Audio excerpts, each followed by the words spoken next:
The story is about a woman who have two daughters and have lost her husband. Tale begins at her husband's funeral. She was devastated, frustrated, and exhausted from all of the work that she was doing. She was attending the visitors, giving them what they need and making them comfortable. She's giving them food and drinks while her two daughters were only sitting, weeping and mourning. The mother understood that it was hard for them to lose their father at a young age, and so she let her children be. The following day, the mother saw that her daughters were not shedding tears anymore. However, they won't still help her. The daughters just sat in a corner and played, not minding anyone, even their own mother. The mother wanted to take a break and rest even just for a bit. So she asked her children to help her. Anak, could you please accommodate our guest in my place? I'm really tired and I want to rest for a minute. The mother said.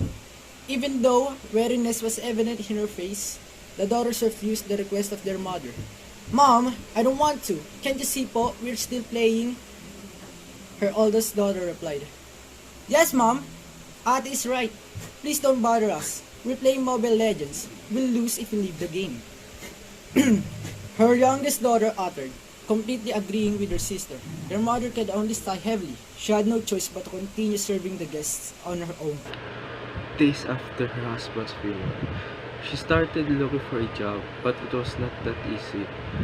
She had a hard time finding a job as it was difficult to be employed in Manila. Every businesses that she applied to had rejected her left and right. Her job had failed, and so, with a heavy feeling of dejectedness, she went straight home only to find her daughters fighting. She was sure that what they were arguing about was just some petty thing. She was already desperated and worn out from seeking employment, and now seeing her daughters quarreling was making things worse. This is mine. If you want it, then you should go buy yours, the eldest daughter shouted. I don't care. If this is yours, I want it too, cried the youngest. If that's the problem, then just share it. If you both want it, then you can just share it with each other, their mother suggested. No! But both of them yelled with all their might. She was too exhausted to scold them.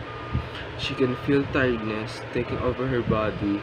That was why she both sent them into their own rooms and told them to stop playing and just go to The sleep. next day, she continued her job hunting. After what she went through yesterday, she was still discouraged. But as if luck smiled upon her, she got accepted into one of the jobs she applied for. She knows that having a job meant a lot of responsibilities and tiredness is always expected. The work requires her to go to different places, which made her sometimes feel so drained.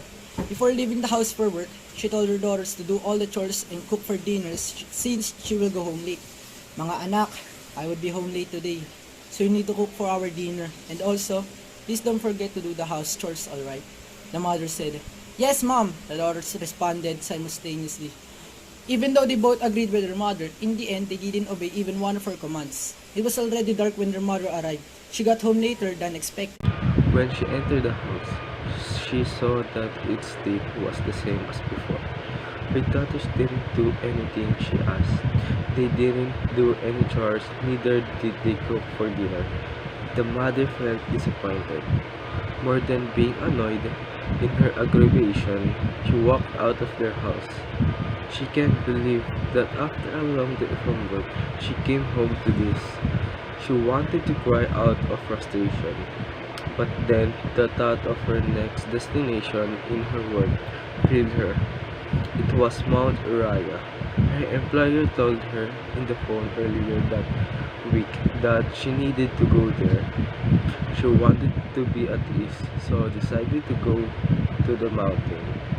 She gathered the things that she needed and went to the mountain.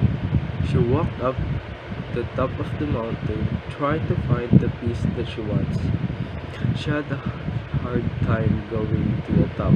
Her body felt heavier than usual, and she had a difficulty in breathing. Little did she know the tiredness and exhaustion that she was always feeling was just because of the stress and work that she was doing. She was carrying a serious illness. As minutes and hours gone by, Her body continued to weaken. Walking to the top of the mountain was strenuous for his current condition. The coldness of the mountain also affected her body badly. All of this made her illness worse. Feeling weak and tired, she spent her time at the mountain till she felt drowsy. She felt so drained and slowly closed her eyes and rose her final breath. She finally found the peace that she wanted. Morning came and the two daughters could find their mother at their house. They checked her room and found that some of her things are gone. They thought that she just had gone to work, so they decided to just wait for her to come home. But days have passed. She still didn't come home. They got worried and went out to look for her in all the places that they thought she might be, but it all went in vain. Days have passed. Their worry deepened and anxiety grew. They decided to go to the police for help. Sir, could you please help us? It's about our mother. She had been gone for days and she still haven't come home, the eldest daughter said, bursting into tears. Alright, I'll help you. Did she say something before she left the house? Do you have any idea where she's headed? The officer asked while trying to console both of them. I remember talking to her, someone saying that she needs to go to Mount Iraya. Maybe she went there, the youngest daughter trying to calm herself from sobbing. The officer, along with the other police and the daughters, went to the mountain to search for the mother. They continued the search till they found her. The daughters saw the state of their mother. She was lying down, her eyes closed, hair sprawled in the grass. Her skin was so pale, her cheeks have no color, her lips was white, and she was not breathing. They approached her. Mom! Mom! No, no, no. The children cried. Mom, wake up, please. The youngest yelled. They did everything they could to try to wake her up, but her eyes remained closed and her body was unmoving. They were too late. She already breathed her last and died on the cold mountain. Remorse, mourning, and sadness filled both of them to the They rim. were ashamed of how they acted towards her, repeatedly ignoring her requests and doing just what they want instead of helping her. Till this day, they still regret what happened to her and continue to wish that they could back in home. Since then, they always come back to the mountain. They buried her mother in the place where she spent her remaining time, where she found ease and where they found her resting in peace, Mount Uriah.